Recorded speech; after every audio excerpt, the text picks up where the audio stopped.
السلام علیکم زموږ ګرانو خوږو دوستانو ملګرو په خاص ډول د ټیکنیکل شاید یوټیوب چینل مینوالو ستړي مشئ خدای دې وکړي چې ټول ښه وي جوړ صحتمند اوسئ. ګران دوستانو ملګرو ستاسو لپاره نن زموږ بیا یوه ډېره خوندوره ویډیو اپلوډ کړې ده.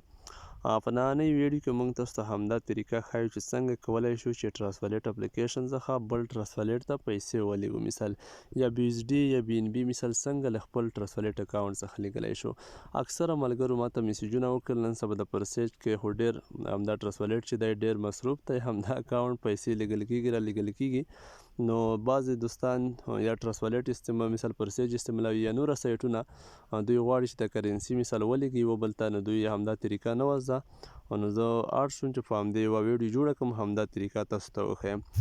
نو تاسو ملګرو چې هر ډول کرنسي تاسو لیږئ، لومړی به مثال د مقابل کس نه د هغه کرنسي لینک وخولئ چې کومه کرنسي دی غواړي. یا نه وروسته به بیا راشئ مثال چې هر ډول کرنسي یوه کرنسي به تاسو دلته لټوئ. که ستاسو سره دلته اډ نه وي، دلته به تاسو بیا په همدې مینیج کرپټو باندې کلیک وکئ، هغه کرنسي به دلته ان کړئ اډ به کړئ. خو که فعل حالا د سره وي زما سره مثال بي ایس ډي یو ایس ډي ټي بي ان بي دا ان وي.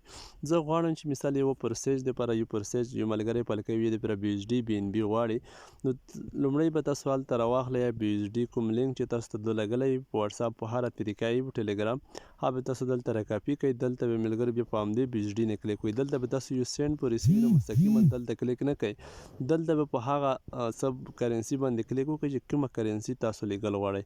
دلته زه بي ایس ډي لیږل غواړم، په همدې بي ایس ډي کلیک کړم. دلته یو ریسیو دی یو سینډ دی، تاسو به دلته په سینډ باندې کلیک وکړئ. کله مو چې په سینډ باندې کلیک وکړ دلته به تاسو هغه ادرس واچوئ، د مقابل کس د بي ایس ډي ادرس. نه وروسته به دلته مثال هغه بي ایس ډي شمېر انتخاب کړئ، څومره بي ایس ډي لیږئ، 15 3 15 15 هر څو لیږئ هغه به دلته انتخاب کړئ. څخه وروسته به نیکسټ ووایئ، بیا به یو بل اپشن درته وشي کنفرم، هغه به ووایئ ستاسو کوم بي ایس ډي چې دی هغه به یې ملګري ته سینډ شي کس ته یا ادرس ته.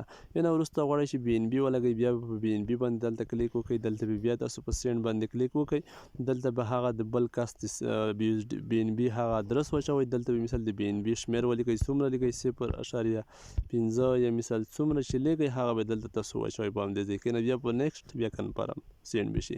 همداسې مثال بله کرنسي غواړئ، مثال بل کرپټو کرنسي غواړئ چې ولیږئ، په همدې طریقه به لیږئ.